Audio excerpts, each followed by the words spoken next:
Hey, today's invisible strength guest has taken a different approach to mentally coping with chronic illness. Through dark humor and positivity, Felicity is striving with rheumatoid arthritis, chronic fatigue, and central sensitization syndrome. Ooh, that's a mouthful. Also known as CSS. You're not going to want to miss her story. Felicity, we're excited to have you. Thanks for joining us on the show. Thank you for having me, Chris and Karen. It's very nice to be here. Great to be with you as well. So Felicity, can you start by sharing a little bit about yourself? Where you're from? What do you like to do? I was born and raised in Florida till about 5 years ago. I lived in Florida. Basically, I just lived in South Florida for a long time, and then I moved to Jacksonville for vet school and then to Tampa, and I just worked. That was it. That was my life. I was a vet, and I also taught part-time at a community college, human anatomy and physiology, because it's basically the same thing. So, except for dogs actually do have a bone in their penis. I don't know if you really want to know that, but everything else is pretty much the same. Learn something today. Felicity, on your social media, you have such a fun, different sense of humor, surviving on positivity and dark humor. What has kind of sparked that?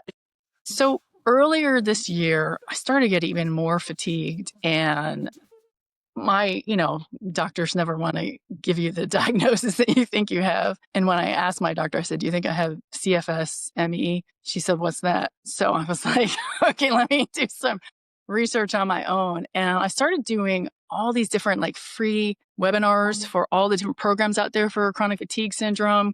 I was doing just webinars for everything, for meditation, breath work. And I just really got into this zone of okay, let me figure some stuff out. And with all of these programs for CFS, they all had so much in common, and they all involved positive thinking, mindfulness, meditation, controlling your nervous system and tamping down that sympathetic nervous system, doing vagus nerve exercises, obviously, writing lists of gratitude and things like that. And of course, the most important thing would be the pattern interrupt of your bad thoughts, or just focusing on your pain or your symptoms, and how to stop that and redirect and do the brain rewiring or retraining, or, focusing on neuroplasticity. I thought it was so interesting, and I started meditating and practicing mindfulness. And within a few weeks, I realized that I wasn't waking up in the morning every morning and thinking, "Oh God, I'm so tired. I can't get out of bed." And I didn't even realize I was getting out of bed. I was, "Oh, okay, let's go outside," to my dog. And I was excited to go and look at, whatever webinar was on, the schedule for that day. And I just found myself getting more positive. And I was never really negative, but I was just I'm not going to do meditation and, all that Right. frou-frou stuff or whatever. But I found it to be really helpful. Even if it didn't help me physically, mentally, it was just such an improvement. Honestly, I couldn't believe it. I had gone to the Mayo Clinic 10 years ago when my disease was really bad. And that's how I got diagnosed with the central sensitization syndrome. And they teach you to do biofeedback breathing, which is basically just belly breathing, the diaphragmatic breathing. And they also focus on you not doing any pain behaviors, which is defined as anything you do, say, or think about pain. So you went to this clinic, and it was, 8 hours a day for 3 weeks. And I was I was like, "How am I supposed to get there at 8 in the morning? I haven't been anywhere at 8 in the morning in years." And the main way that they treat this is they have you stop thinking about it. You're not allowed to complain about it. You're not allowed to talk about it to people. Other people in your family and your friends are not allowed to complain about their issues, because it will trigger something in your brain. They're complaining about their migraine, and you're like, "Yeah, mine's really bad too." And you're trying to ignore it. And it sounds crazy. I mean, everybody thought it was crazy, but it worked. I had previously had GI pain for 2 years, no diagnosis. I did all these tests, all the meds didn't work. And within days, because I was focusing on this program and learning, and, in a school situation too, it was really great. It went away. It never came back. And that's when I thought, oh my God, the brain is so powerful. But they didn't teach you all the other stuff about, they taught you to not focus on it, but they didn't go even further and say, let's just try to be even more positive, and let's replace all that negative thinking with better stuff. So that's kind of how all this happened. Just kind of me trying to change, what was going on in my life at that time, and it really has helped me a lot. I find that to be so remarkable because, even in your description of it, Felicity, you're talking about like all that frou-frou stuff. We know, I mean, and I say we mean like humanity has known through different cultures and traditions, like how powerful positive thinking is, how powerful being conscious and self-aware of your body is. Talk to us a bit about that sort of delivering that message to your family or friends, whoever it needed to be. Like, I'm going to do this program. You can't call me and complain. That's really funny because um, it was so much easier for me to stop complaining than it was to have everybody else stop. Yeah. So I'm going through this program and they take you off all your meds. With central sensitization, even taking like migraine meds or sleep meds and stuff like that, it helps for a little bit, but it's still working on those nerves, and it's stimulating these nerves that are already hypersensitized to pain signals. And then it hypersensitizes all of the nerves in your brain, and you get all of this hyperalgesia. So too much pain that, in an area that hurts, or allodynia where things shouldn't hurt, but they're hurting, like my GI tract. So everybody else, I mean, they just had such a hard time with it. I even, a couple friends I had to not talk to that much for a while because that's all we had ever talked about. They had health issues. And when I stopped working, that was the center of everything. How's this today? That today? And it was just really difficult. They take all your drugs away from you when you do this program. So you can't cheat. So that was kind of strange for everybody. And it was actually just really liberating for me though, too, because I was just so tired of talking about it. Like, let's just not even focus on this anymore. But yeah, everybody had a harder time than I did. That's for sure. I've been vocal about my own personal health issues. And because of that, I think that some people feel like they want to tell me about their health issues because I would understand we've gone through a lot. I could see your point in it being hard to kind of break that cycle of, no, we don't need to be talking about all this. We should be focusing on the other things in our lives. Yeah. The way I tried to explain it is, you drive someplace for the first time and you need your GPS. And then the more you do it, let's say you got a new job, you keep going. Eventually you're on autopilot. You're not even thinking about it. And that is because every time you do this repetitive, motions of things or learning something, you're hardwiring that into your brain, and it gets stronger and stronger and stronger. So you can drive to work practically half asleep. It's the same thing with focusing on your pain or other symptoms, or just, every time you talk about it, it's just strengthening these neural pathways that have been created for so many years with, your chronic illness, that it's kind of hard to rewire that and redirect it. And it was really strict at first because they had to just, they wanted you to, they said, it's stopping a train. Yeah. Body was out of control. I mean, my teeth were hurting. I had the GI pain. I had just migraines every day. I was itchy. I had vertigo. I mean, it was just bizarre. It was fascinating that I had finally found a diagnosis that explained everything, because that's very rare in medicine.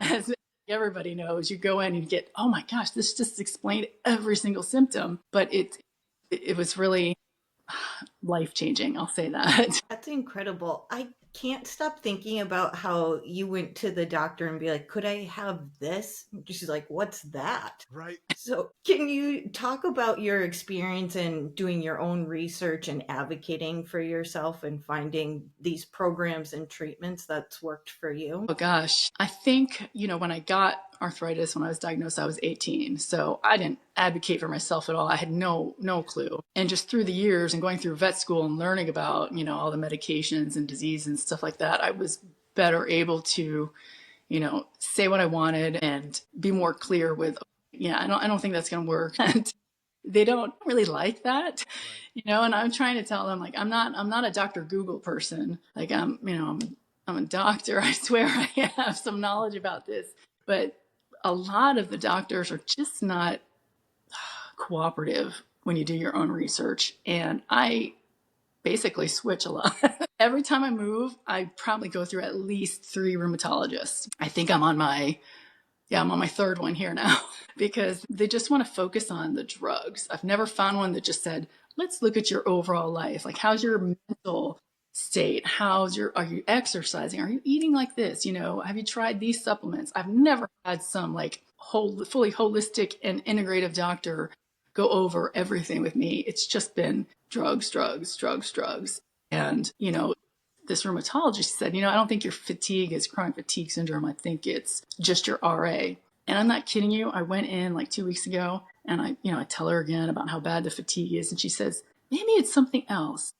Really? That's what I'm trying to tell you. Because, 32 years of RA, you kind of get a feel for how that fatigue feels compared to, not being able to even keep your eyes open when you're driving. So it's difficult, really. I mean, and it's sad because I think people who are out there and they don't have a medical background, how can you even begin to, try to describe to these doctors what, I think I have this, or my symptoms are, really falling into this category. It's really sad. And I will say that all these doctors I've been to know what central sensitization is, but not one of them knows how to treat it. Not one of them knows that you're supposed to take, such an extreme route of, not talking about your symptoms, taking you off your drugs. And this is only for central sensitization, not just chronic pain in general. Chronic pain in general is, it's similar, but it can stay on your meds and things like that. Luckily for them, I don't get any of the good stuff anymore. So what sort of lifestyle changes, given that you've had such difficulty in terms of not only finding a good match with doctors, but even getting the doctors to understand precisely what you need? What changes have you made in your own life? Like thinking back again to being in that space where people couldn't even talk to you about pain. How much of that has have you carried over into your life, and what other changes have you carried into your life to make sure that your lifestyle is supporting your goals? I think I just really, for a while, I just kind of turned inward and I wasn't, doing things with people. I was doing more things by myself. Before the program, I had been in bed all day, every day. And then after the program, there are rules that you have to follow, like not complaining. And you have to actually get out of bed in the morning and you can't just lay in bed all day. And you have to, do stuff. You have to try to maybe volunteer or keep yourself, occupied and distracted from, all your pain and your issues. And so I just took myself to England for a month. All right. Awesome. I had this small 401k that I don't know if I can talk about this, but I was in such a bad place that I was considering, there's a place in Switzerland that does legal human euthanasia. It's called Dignitas. So that's what I was considering and what I was planning to do with this money. Because you can't just go over there and say, hey, give me a pill, I'm done with this. I'm like over this. You have to go a few times, you get all your records, you interview. So that's what I was looking into after this program. I was like, God, I mean, it literally saved my life. Obviously, I still had pain and my rheumatoid and a lot of issues. The GI stuff was gone, but I was able to deal with it better and actually be somewhat functional. And I just said, I'm going to go to England because at least I'll have something to do every day. And if I'm tired, I just rest. And I hadn't, gone on a vacation in many, many, many, many years. So that's what I did. I just kind of explored myself and I was terrified, but it was it was honestly the best experience ever. Just talking to people that you wouldn't normally talk to if you're traveling with someone. And I was relearning how to be social, actually, because I had stopped. Even going to Target had made me anxious, being around people because you're by yourself so much. So I just started, with things for myself, a lot of hobbies, because when I stopped working, I had nothing. I had my 2 jobs and my dog, and I had no hobbies. I had no life outside of that. That had been my entire identity was being a vet. I spent 10 years trying to be one. I worked for 10 years and that was it. It was a lot of money, a lot of time and a lot of money. So I started doing like photography, refinishing furniture, crafts, and just trying different things. I would go on Groupon and try, different things that they had, classes that they offered and stuff like that. I think so much of ourselves can be wrapped up in our career and what we do for a living. How did you transition from being an intense full-time veterinarian to now being a stay-at-home dog mom? It was really hard. It was, I think for everyone, the biggest thing is you feel really useless. Like you don't have a purpose, you're untethered. Like, what do I do now? How can I be helpful? How can I be part of society? I don't want to just lay here and watch TV, which is what I had been doing. So I did start trying to volunteer. I was teaching ESL, Spanish, English to Spanish speakers, and Meals on Wheels. Obviously, every time I would try something new, I would, obviously have to call out and cancel a lot. And I was like, oh God, I don't like having to do that. So I just kept trying new things left and right. Hobbies is mainly what I filled my time with, and finding more time with my friends and finding new friends, actually, and just trying to live and get through each day, but with a tiny bit of, I don't want to say purpose, but just a little bit more, stuff that I could do in the world instead of just sitting at home. I tried to do a bunch of different things. I tried to participate in, it's a program that helps the elderly who don't have families. And, you would call them once a week. And I thought, oh, I can do that. But it ended up, the old man that I got started hitting on me. And, I'm just trying to do something good here. Right. So, yeah, so none of this ever worked out. But my hobbies, I still do. So, yeah.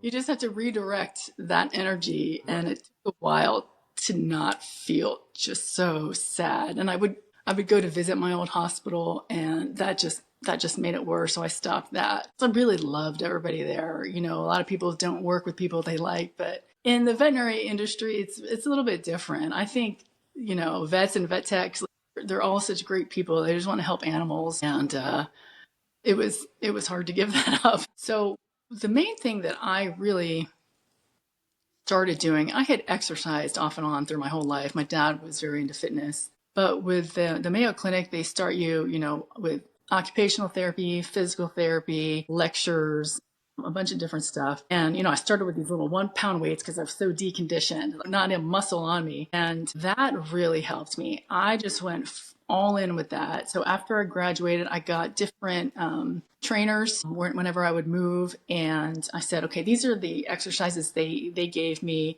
Give me, a plan, that I can do with my bad elbow, my bad hands, and things like that. And that became my main focus. Like I was just doing that 4 to 5 times a week. And that was tiring enough to, I would have to push myself to go. And it was tiring enough that I would feel, okay, I accomplished something. And if that's the only thing I did that day, I still felt very accomplished. So I think that was the main thing that helped me. And then I got another dog too.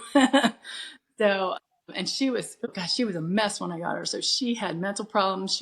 I had to put her on Prozac and Valium. So then I started working with her, and I was helping, my dog. So I was sort of doing what I used to do. That really helped too. I don't think I would have made it through a lot of that without her. Yeah, whether it's a furry friend or focusing on small exercises that you can do, it goes back to what you were talking about around purpose. And as long as we have those small goals, regardless of where we're at, I feel like that can be a game changer for our mental and physical health. Yeah. It's hard to do. It really is, especially when you're not feeling well and you're alone. You don't have I don't have a lot of family. I didn't have a large number of friends. I had a lot of acquaintances, but not close friends. I'll admit, like there was many times that I just would stay in bed for a while, and I would say, okay, you know what? Just give yourself this week to feel just super, super shitty. Yeah. And just lay in bed, and I'm not going to beat myself up about it because I'm really bad about that. I think everybody's their own worst critic, but when you're type A and you're so focused on, getting things done is what makes you feel good, then you really, really have to relearn that and just throw out the perfectionism and all that and just say, okay, my house is dirty, and I'm not gonna worry about it. I'm not gonna just focus on that. So it's so difficult, but I think letting myself feel that for a time limit that I gave myself helped, and I would say, okay, that's it. You're done now. You have to get out of bed and go do this. And yeah, there was a lot of therapy involved as well and therapeutic meds, to be honest. As we've talked about grief, Chris has mentioned, which has even helped me, it's okay to visit there. We just can't stay there. But to your point, when we're so focused on wanting to get things done and we're hindered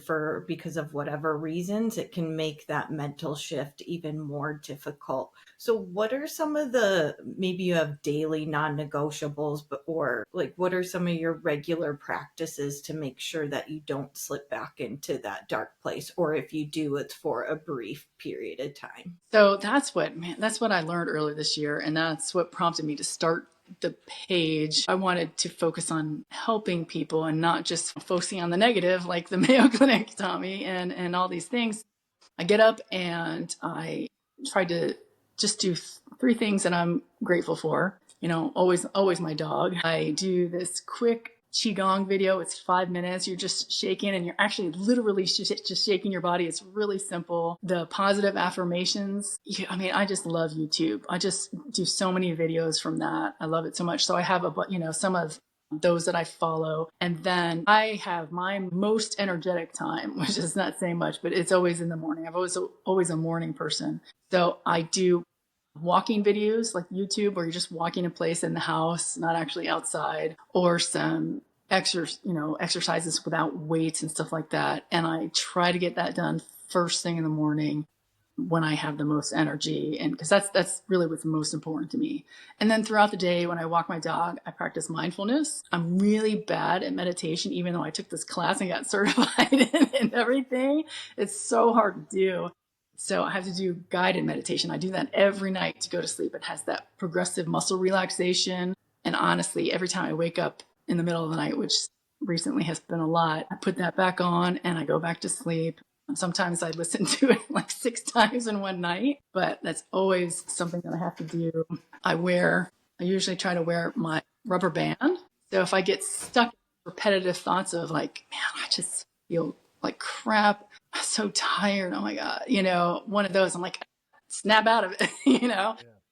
literally just snap myself to break up that pattern and then focus on either movement or something like that. I have pages taped to my wall, which you can't see here, but there's, it's about movement, the breath work, just doing such a variety of things. And a lot of these things are quick. They're less than 5 minutes. So they're easy to do every day. It's just getting into the habit of it. But like I said, it made such a huge difference in my mental health. Did not help my fatigue at all or anything like that. But that's okay. That's okay. Mental health, I think, is sometimes, I'll take that over physical health sometimes. I'm also curious about the way, because I'm a morning person as well, and just think about the importance of having routines. Yeah. I think it's just in the way that it gives you a set idea of what you're going to do. Like when you were working, you had to, go do your job and maybe you exercised afterwards or you exercised beforehand or whatever you did, but you had something on your list. And I love lists that you had to stick to. And so having that routine makes you kind of feel like you're back into that mindset of, okay, I have these goals.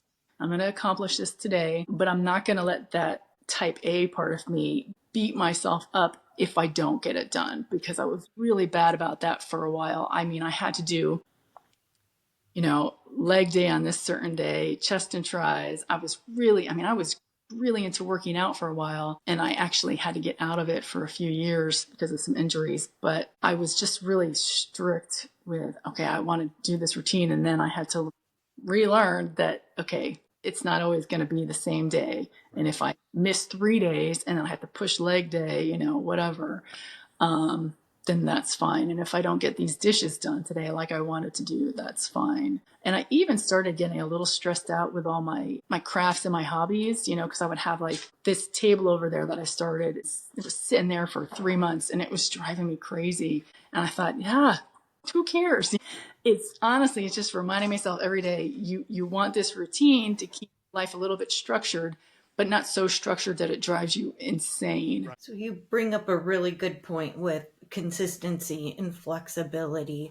How do you balance doing your daily things that help you mentally with just doing it day in and day out and sticking with it? I think, the Mayo Clinic told us something that has always stuck with me, and that's consistency over perfection, right? And I just have to tell myself that every day. Okay, so I had a really bad couple weeks a while back, and in my mind, if I can even just exercise, if I get on that bike for 5 minutes, even if I'm pedaling like super slow because it feels like I'm pedaling through quicksand, that's good enough for that day for me. And I just have to learn to accept that's what it's going to be.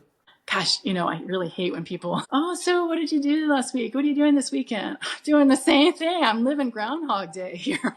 But, you try to change up, and I like what I saw online about little glimmers, glimmers of things that make you happy here and there throughout your day. Like always, like my dog, you're going to hear her start whining. Oh, Sorry. right on cue, right on cue. She's like a toddler. So just trying to grasp onto any good thing. And if it's something that's really cool, like, walking my dog and at the same time getting my positive affirmations in, that makes me feel really accomplished. Like, oh, I'm doing two things at once and getting it done. Or the mindfulness. I like to do the mindfulness while I'm walking, and you just concentrate on what you're feeling, the birds you're hearing, the leaves and stuff like that. Or her whining, you just concentrate on that. I can go over one of these other things that I really was excited to talk about. One of the funniest things I've tried. I don't know if we can skip around to that. Let's do it. You see so many posts and they're like, yeah, have I tried essential oils? Yeah, of course. Have I tried, all this stuff to cure me? I actually did the golden raisins soaked in gin. You take 9 of them a day. It had to be 9, not 10. I don't know why.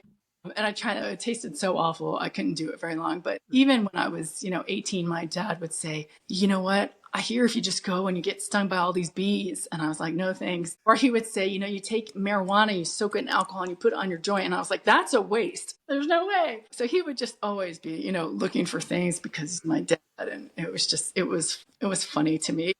So anytime somebody says a little something odd, I just like it. I'm like, yeah, okay, I'll try it for like 2 days maybe.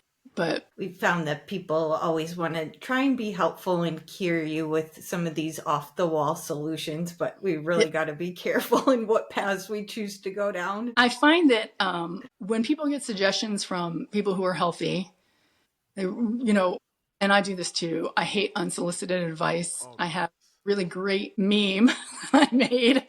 Those are really fun for me to make because they're just my inner thoughts. But it's like a girl standing there with a big hatchet behind her back and she's talking to someone and it's like, please continue. I love unsolicited advice.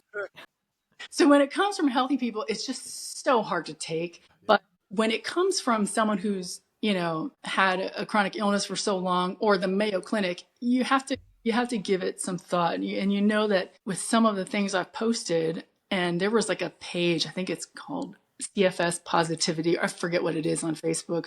And I posted one of my things about the brain rewiring and how you have to think positively. I got some bad responses, man. Some people aren't ready to hear that, even from somebody who, has gone through it and saying, hey, this is scientifically backed up, with research, man. They've done functional MRIs of people where they have back pain and they light up the pain centers in the brain, and then they don't have their back pain. They say, just think about that pain. And those areas light up in the brain. So that's how powerful the brain is. And hard to tell someone who's in it. Like, when you're in it and you're just like, it's hard to climb out of that place of just despair and pain and the never ending, it's never going to end. It's there forever. And I think that's really hard for some people to hear, but I'm hoping to change that a little bit, at least, if I help just a few people in that way. And they hate when they're told it's all in your head, but it really is. Pain all is in your head. That's where it begins. That's where you can help, make it better. That's where you can make adjustments to everything. So that's just my 2 cents about that. Yes. Yeah. As well, that is really important for people to remember. Yeah, and it's not easy, it's not like, I'm trying to say, oh, just do this and you'll feel better. You might not even feel better physically, and that this can help you feel better. The research, I'm not asking anybody to be a Pollyanna. I'm not. I'm certainly not. I hate it when, I have an uncle who is just one of those, it's like, God, I lost my arm today. They cut it off, and he'd be like, you have another one. What's the big deal? What's the big deal? So, like, I'm not trying to be like that. Like, I like to complain about certain things and bitch and be like, doesn't that suck? And I want to hear that it sucks back from whoever I'm around. And then I'll refocus my energy and try to get through it. But so, yeah, I'm not trying to push any of that on anybody, but I have gotten a few mean responses. Yeah. They're so cruel. They're so cruel. I posted the video of me walking my dog, and it was about how things can change in a second. Yeah. And nobody understands that with chronic illness. And I caught it on my Ring camera, and I was literally thinking, oh, I feel so good. I just got back from the gym. It was a great workout.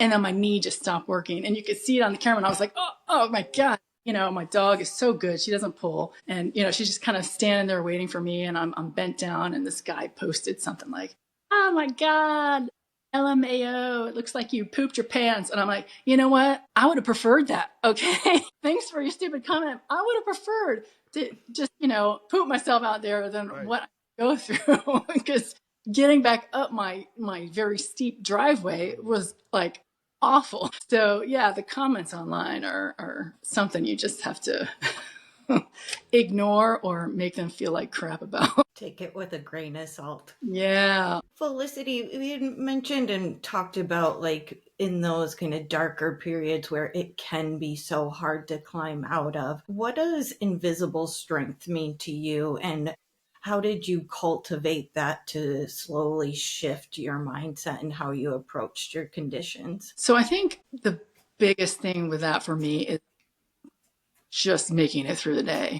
I get out of bed in the morning and I've already accomplished something huge. I've taken a shower, even better. I've walked my dog 3 or 4 times. And I think that just comes from having to do it over and over and over again, being in that place of complete darkness so many times in my life. And not, even recently, like my last surgery was about 2 years ago.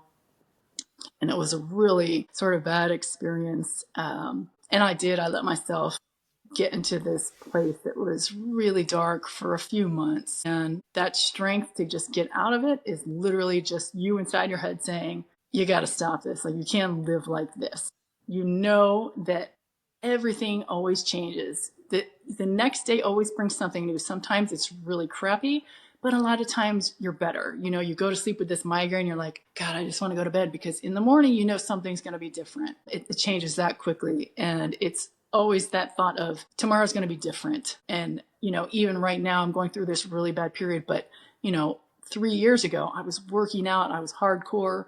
I had a great butt. I was looking good, everything sagged down now and flat again. But I always know that at some point, after 32 years of just this roller coaster, I know I'm going to go back up and I'm going to go back down again. And that's just, you have to just accept that as part of your life. The sooner you accept that, I think the easier it gets, because there's no, I've gotten better, I'm in remission, it's going to stay like this forever. That doesn't happen.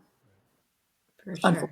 But I so appreciate your personal responsibility and accountability and giving yourself purpose even during those trying times, because that's ultimately like the steps we need to take to really kind of cultivate the resilience within us to keep moving forward. And it's not easy to do. No, it's really hard. I wish there were more resources. Like I said, like I've never had a rheumatologist say, how's your mental health? I wish there were,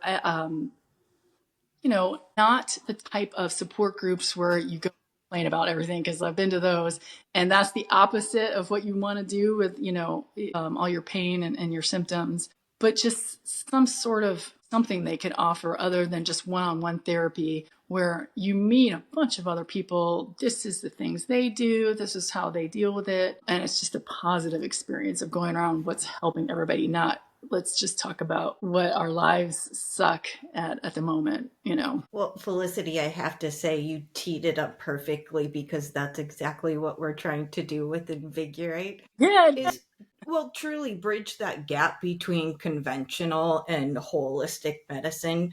Yeah. Because while there's definitely a place for pharmaceuticals to manage a lot of these conditions, to your point and everything that you've been talking around mental health, positivity, and lifestyle changes, diet, working out, stress management, like that piece of it, to your point, isn't talked about in traditional No. doctors' offices, and that can make all the difference. Like it literally saved your life, which is absolutely Yeah. incredible.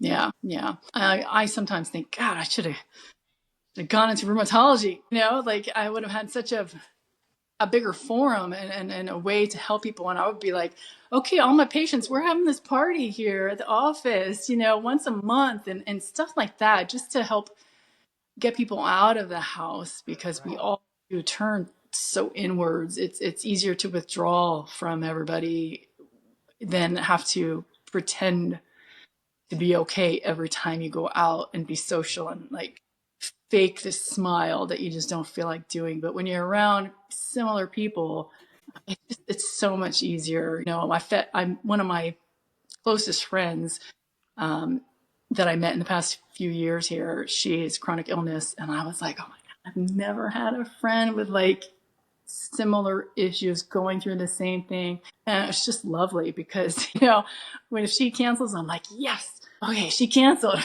Or if I cancel, no big deal. You know, you don't feel that guilt and just Talk about it. the shame of it. And it's really nice. I wish there were little, you know, disabled communities with, you know, places you could, like little tiny homes that you could rent for really cheap too. Yeah, Something that helps us out a little bit more than it does, because I think we're grossly overlooked. And now that I interact with more people with chronic illness, because I didn't before this year with my page, I was like, you're not supposed to focus on it. Don't talk to anybody else. Don't talk, you know, don't talk about it. But now that I've seen so many people online, I mean, just so many people, like, you know, losing their insurance and not able to afford certain things. And God, you know, they had to stop working, but they didn't have disability insurance like I did. Like, I'm just so lucky. It's heartbreaking. True. It's beyond. I mean, there's just so many younger and younger people as well. Because when I first got this, I was the youngest person in my rheumatologist office. It was like, you got RA in your 40s. And now there's just kids and teenagers with it. And I just don't understand it. But I really hope, you know, something changes for everybody, because it's really hard on them. Yeah, it's really tough. To your point, though, that sense of community and people who've gone through similar things can make all the difference in how you feel supported and how you cope with these conditions. Felicity, can you share where people can find you on Instagram and check out your page? Sure, yeah. So I am the Dead Arthritic with underscores. I'm a Halloween addict, so everything in my house, like, it looks like kind of like Halloween year round anyways. I love, you know, skulls and all that stuff. And so they just kind of fit me perfectly. Well, I so appreciate your humor and the dark side of it while keeping things positive. Felicity, thank you so much for being here. It was an honor to have you as a guest. Thank you. Thank you. I really like what you guys are doing here. I mean, it's really important to try to get these messages out there. Thank you for having me. Thank you. Absolutely. To our community, check out invigorateyourjourney.com for resources and our newest coaching services to help you process and navigate these conditions. Until next time, take care. Peace.